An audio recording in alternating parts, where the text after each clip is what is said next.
Good morning, boys and girls. I'm Eleanor Hawkins, and welcome to Telestory Time.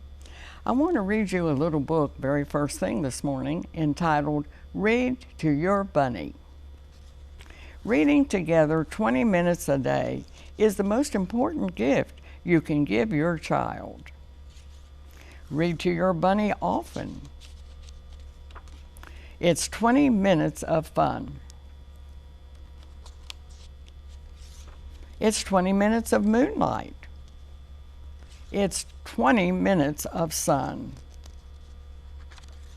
20 old favorite minutes. 20 minutes brand new. Read to your bunny often. And your bunny will read to you. And now I have something special to read to your moms and dads, and also your children. All of us love our children more than anything in the world. In their first years, we feed them so they grow. We bring them to the doctor so they are healthy. We strap them in car seats so they are safe. But the most important thing in the first years of life is the growth of the mind and spirit. This is when a child learns to love and trust, to speak and listen. After a child turns 2 years old, these things are very difficult to learn or teach ever again. Trusting, singing, laughing, and language are the most important things in a young child's life. And so they must come first for mothers and fathers too, because we can never have those years over again. Every day, make a quiet, restful place for 20 minutes. Put your child in your lap and read a book aloud. In the pages of the book, you will find a tiny vacation of privacy and intense love. It costs nothing but 20 minutes and a library card. Reading to your little one is just like putting gold coins in the bank. It will pay you back tenfold. Your daughter will learn and imagine and be strong in herself. Your son will strive and give your love back forever. Boys and girls, that is a story of Read to Your Bunny. And now I want to read our very next story, which is entitled Summer Vacation.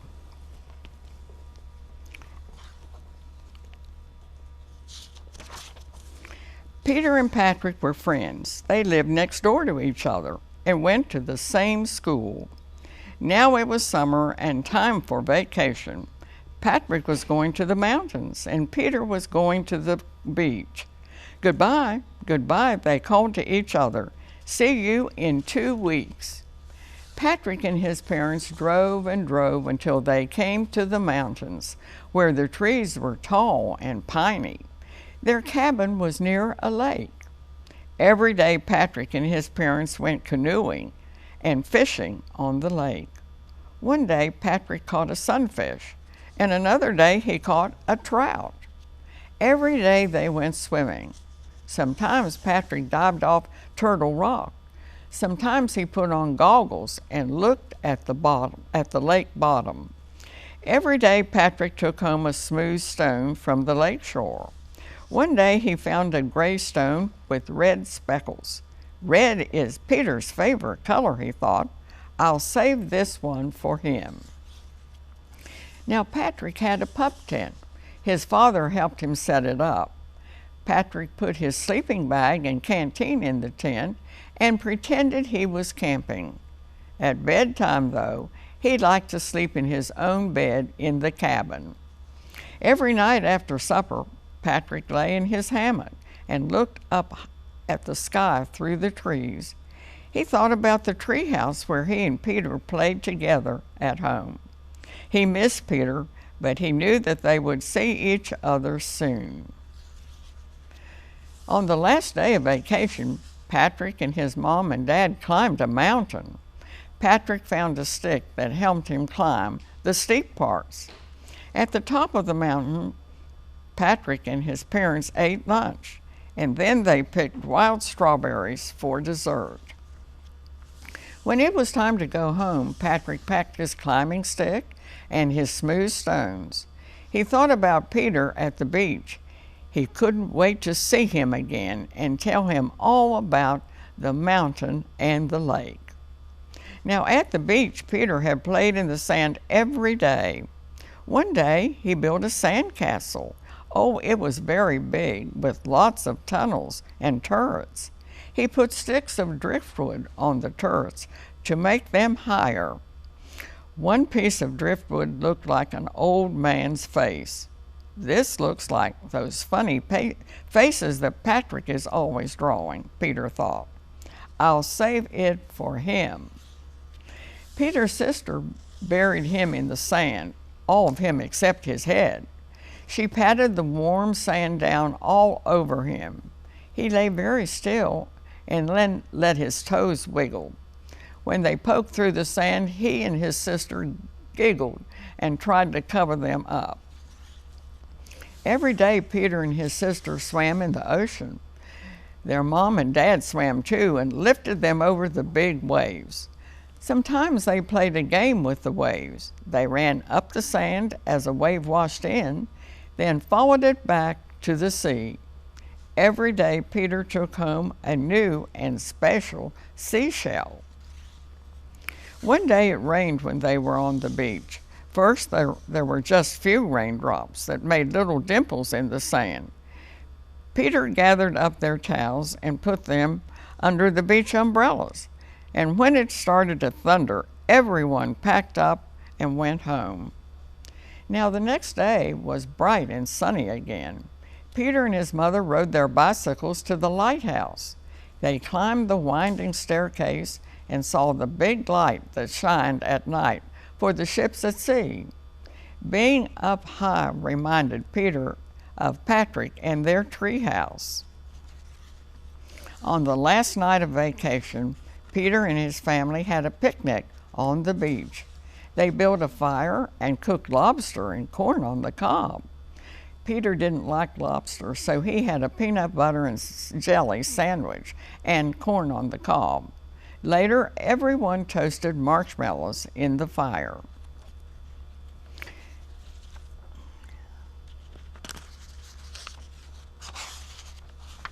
The next morning, Peter packed his seashells and his piece of driftwood that looked like an old man's face.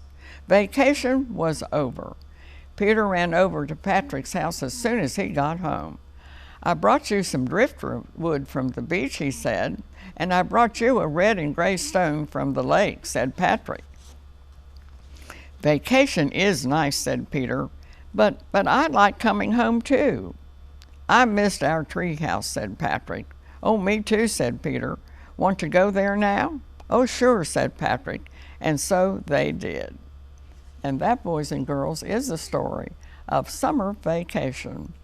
And now stay tuned, and we'll be back in just a moment to read from our big Do You Know book. Stay tuned.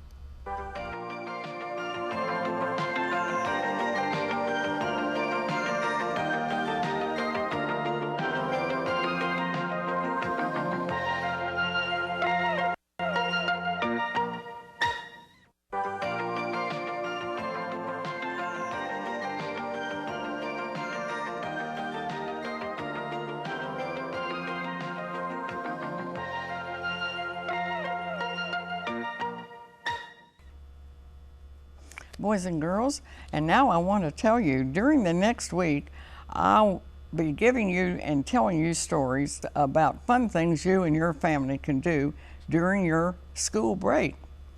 Do you know about our state of North Carolina?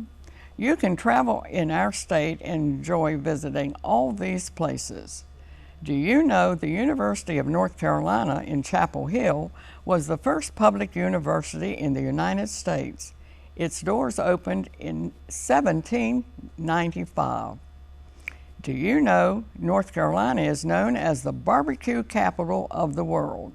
The town of Lexington holds that title. Do you know 2 towns in North Carolina hold the world's title as the furniture capital of the world. They are High Point and Thomasville. Do you know Mount Mitchell is the tallest mountain in the eastern United States?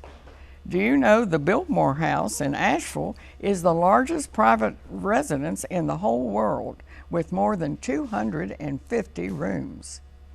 Do you know Grandfather Mountain is the home to the Mile High Bridge, which is the highest swinging bridge in our country?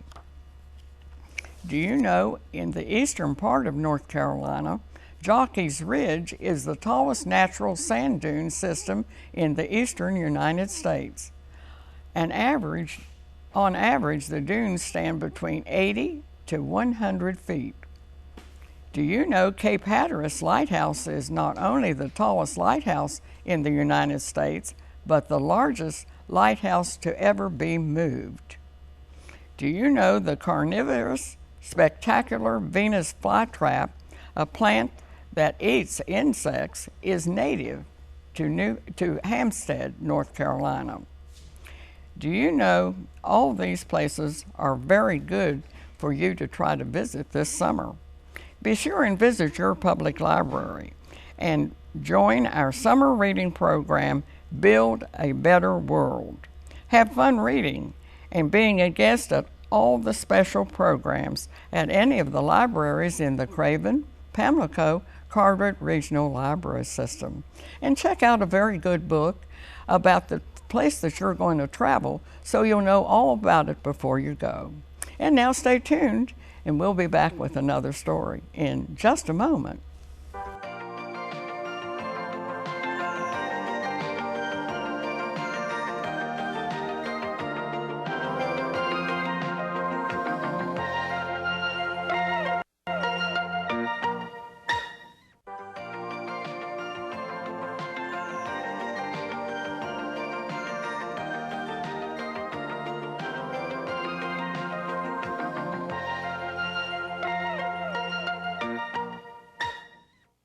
And now, boys and girls, I'm going to read from our very old book, Two Little Gardeners. Spring, the snow melted, the snowdrop came up, a robin hopped, and the worm turned in the ground. The groundhog cast his shadow, and the two little gardeners came out of their house to plant their garden. They turned the earth with a shovel and a fork, and then they chopped up the earth with a hoe, and they smoothed out the lumps with a rake, until it was soft and smooth with only little lumps in it. At last it was time to plant round little radish seeds, thin black lettuce seeds, round wrinkled pea seeds, flat pumpkin seeds, squash seeds, and flat lima bean seeds, and tiny parsley seeds, and tomato plants, and potato eyes. Then the rain came, and the sun came, and the wind came softly, blowing through the night. And the rain and the sun and the soft wind in the night brought little green sprouts sprouting out through the ground. Radishes popped up, and parsley curled, and under the ground the beets turned red, and the carrots grew yellow, and the potato sprouts grew bigger. The worms turned the earth over. The moles dug about, and the little mouse built a nest in the grass roots near a rabbit hole. And beautiful vegetable flowers came out. Yellow tomato flowers, big yellow squash flowers, red bean flowers, white pea flowers, and potato flowers, all full of bees, their friends, the bees. And the weeds came too, and they grew, and they grew, and they grew. Prickly weeds, tall weeds, feathery weeds, and they grew, and they grew, and they grew. And the two little gardeners said, "This will never do," and they hoed out the weeds. Then the sun shone hotter and hotter. Oh, no rain. So they came with their hoes and sprinkled the rows, till the dusty dirt was all dark and damp and wet. And the vegetables grew, and they grew, and they grew. Oh, some grew so high, two little gardeners had to put up little fences for the peas to grow on, and the tall poles for the beans to climb up, and sticks for the tomatoes to lean on. And they made little hills to hold up the corn. Then came the little birds and fur animals, the gardeners who only come to eat and who come to eat too soon. There were too many creatures in the garden, so the two little gardeners built a big flippity-flop scarecrow and a funny fierce-footed robber-hole to frighten away certain rabbits and groundhogs and squirrels and moles and field mice who would come to eat up their garden. Then in the hot summer came the bugs. So the little gardeners came with their spray guns and their friends, the flycatcher and the frog and the toad and the little green garden snake, hopped about catching bugs, potato bugs, June bugs, ladybugs, tumblebugs, squash bugs, and little green worms. Then the garden grew, and it grew, and it grew. The corn tasseled blooms, and the pumpkins got fat, and the beans grew long, and the carrots pushed up through the ground, and the cabbages looked like great green roses all in a row. Day after day, something was ripe and ready to pick. So the two little gardeners came with their baskets, and they picked, and they picked, and they picked. Pumpkins and parsnips, peppers and cabbages, and beans off the poles, and potatoes deep down in the ground, and the corn from the tall green corn stalks, until everything was picked. And then they cooked, and they cooked, and they cooked, and they cooked. Pumpkins and potatoes, parsley, corn and cabbage and beans, until everything was cooked. And then they ate, and they ate, and they ate.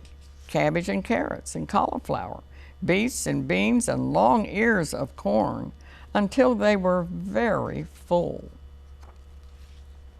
But they couldn't eat it all, so they put up some things in cans and jars and bottles and stored them away on the shelves. The onions were dried and hung in big branches. The carrots were stored in big tubs. There was a bin for potatoes and a bin for pumpkins and a high dry shelf for squash. And the two little gardeners rested, and they always sang a little song. Oh, they were very happy because they had enjoyed their garden and they would have food for a long, long time. And that is the story of the two little gardeners. And now stay tuned, and we'll be back with another story in just a moment.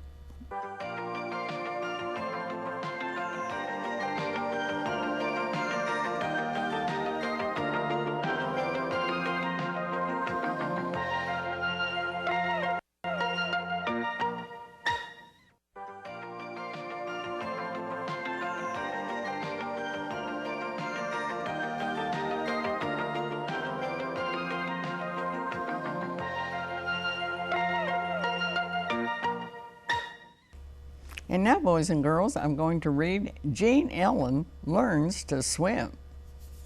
Jean Ellen went down to the pond to learn to swim. First, she watched the duck. He walked down to the water and kept on walking in the water. His bright feathered body stayed on top and floated away as smoothly as a sailboat in the wind. He was swimming. Jean Ellen tried to do the very same thing, but she didn't swim. Her feet stayed on the bottom of the pond and squished in the mud. Her head stuck out of the water, and she was surprised to find that she couldn't do what a little duck could do. Jean Ellen watched the frog swim. He stretched his front and back legs and gave a big jump. And then he went bouncing along under the water and on the water as though it was the best fun in the world. Jean Ellen tried to do the same thing, but plop! There she was, right back on the bottom of the pond, with her head sticking out and the mud oozing between her toes. A big drop of water clung to her nose. Jean Ellen decided to take a lesson from the fish. What could swim better than a fish? She put her arms and legs close to her body. She pointed her toes and pointed her nose and went into the water. Splash! She sank to the bottom again, and this time she bobbed up with a mouthful of pond water that tasted like old cold spinach. She spotted a turtle floating gently on the water, his legs moving slowly, carrying him anywhere he wanted to go. Now that looked easier, but it wasn't. Jean Ellen sank, glub. She saw her long hair wave in the water like tall grass in the wind. Her dog Bingo went into the water with his head held up so he wouldn't wet a whisker. He pointed his nose to the shore and moved his legs very, very fast. Now surely Jean Ellen could do this. She almost did, but she couldn't move her arms and legs fast enough to hold her up. She looked like a girl punching and kicking in the water. She didn't go anywhere except down. Jean Ellen was very wet, very muddy, and very tired. She was angry with the water for letting her sink.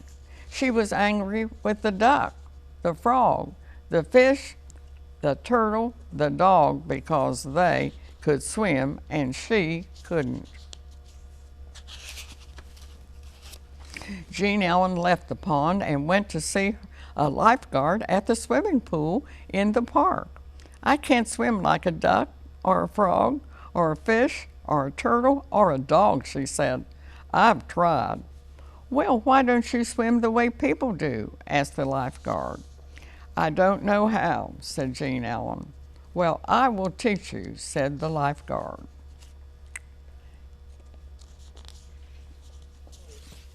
Boys and girls do not swim like their animal friends. They don't have webbed feet or a tail. They don't have gills or 4 legs or feathers. They can't breathe in the water. They breathe air. They have to learn to swim their own way. Jean Ellen began to learn. First, she put her face down in the water, holding her breath. Then she blew lots of bubbles. She learned how to turn her head to take a breath of air and to put her face in the water to let it out. Then she learned to hold her legs together without bending her knees and to kick and splash water high up into the air. She felt like a whale with a water spout. Every day Jean Ellen went to the swimming pool and learned some more. The lifeguard showed her how to use her arms in the water to get somewhere. He showed her how to scoop the water back with her hands. He showed her many, many things. She practiced very hard. One day Jean Ellen swam all the way across the pool without touching the bottom. Oh, she liked that. She felt wonderful. She felt safe and cool and strong and special. Oh, she loved the water, and you know it loved her back. It splashed her playfully, it held her up and carried her around and never let her down. When she opened her eyes underwater, she could see the beautiful patterns of greens, yellows, blues from the sunshine that was trying to get in. She could see the legs of people standing in the pool, all the funny legs. She could see bubbles fizzing around herself and feel the smoothness and the friendliness of the water. Now you know what you can do in the water, said the lifeguard. Jean Ellen went down to the pond and had a swimming race with the duck, the frog, the fish, and the turtle. And what do you think? Who do you think won? Well, it was the frog. The frog saw a delicious bug on the other side of the pond and swam extra fast to catch it before it flew away. But you know, Jean Ellen did not care. She could swim just the way people do. And that is the story of Jean Ellen Learns to Swim. And so now we close our book of stories for this morning, boys and girls. Be sure and join the summer reading program at your library. Build a better world. And all the libraries want you to be a special guest at their programs. Until next week, this is Eleanor Hawkins saying bye-bye for Telestory time.